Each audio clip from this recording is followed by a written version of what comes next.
Hi, I'm Rick Dancer. Welcome to What's Happening Downtown Eugene. And what's been happening in downtown Eugene for, God, as long as I can remember, is KLCC Radio. And Kyle Hughes is here joining us. We're going to talk about some changes and also a little festival that's coming up that I don't even have to tell you what it is because you all know. Kyle, thanks for being with us. Thank you very much, Rick. So talk about KLCC. What future planning? There's some changes, some things going on. Certainly. You're working on. Yeah. Big things at KLCC. So you have mentioned it's been around for a while, 48 years in fact. KLCC is one of the charter members of the NPR News Network. That's cool. 1970.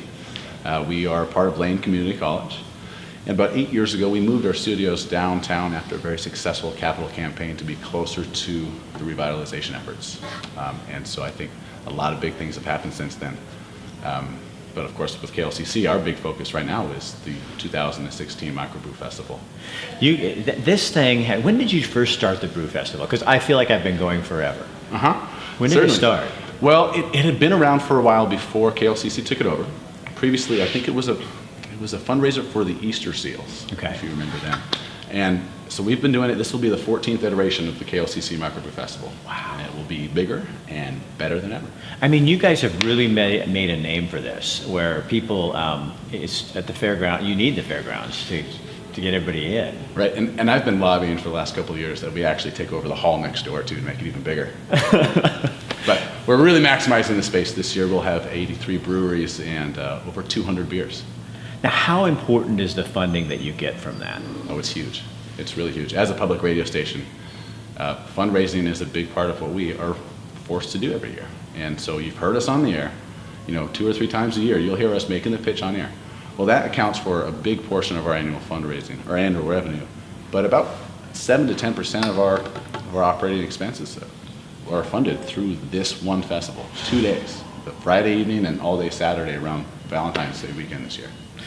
What I love about KLCC is there's not a lot of local options for media anymore. Less and less. Most of the TV stations are owned by some bigger company in town, so you still have that, and you guys still cover the news. Absolutely, that's our primary focus, of course. How does your connection with OPB and also public radio in Portland? I mean, you're really NPR. You're really connected in all those areas. Certainly. So NPR is it's one of the largest independent news networks in the entire world, and there are currently about 900 affiliate stations. OPB and KLCC are both affiliate stations. So while we are part of a shared network of resources, we are independent operations. OPB does TV as well. KLCC is strictly on the radio. But we do a lot of collaboration, and it's something that you may see more of as we move forward in the coming years. When you're looking at strategic plans, are there any big changes you can talk about coming up, or what do you? Certainly, I can. You can tease us just a little bit. I can't give it all away just yet. But you will see a renewed focus on local news coverage. We're going to strengthen our news service, perhaps expand our news team, and that can happen as early as this year. We will also be really renewing our focus on community engagement. So how you see KLCC in the community, where we are, where we partner, what events we're participating in. Hopefully we will be more visible and take a more active role in convening conversations such as downtown revitalization and economic development. Because you guys have been very involved with the TAD Talks and the different technology events that are going on, the hackathon that's coming up. Yeah, very happy to see the momentum in this area right now in this community, and KLCC is a proud participant in that. Do you see that as your role, as a radio station's role, is not to set the tone, but to allow the conversation? And we desperately need, in this country and this community, to know how to have a conversation. Oh, certainly, yeah. And our mission has evolved over the past 48 years. We started as an engineering project out of the basement of Lane Community College up on the main campus. A couple of engineering students got together, loved jazz music, wanted to get it out there. And over the course of the last nearly 50 years, we've had a growing emphasis on news, and our mission statement had most recently been to reflect the needs of the community.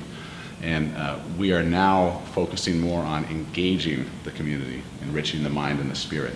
And so we are more and more seeing ourselves as conveners of a conversation, a place to get people together to focus on issues rather than just repeated or bounce back stuff that is happening. All right, so we'll look for that in the coming year. Yeah.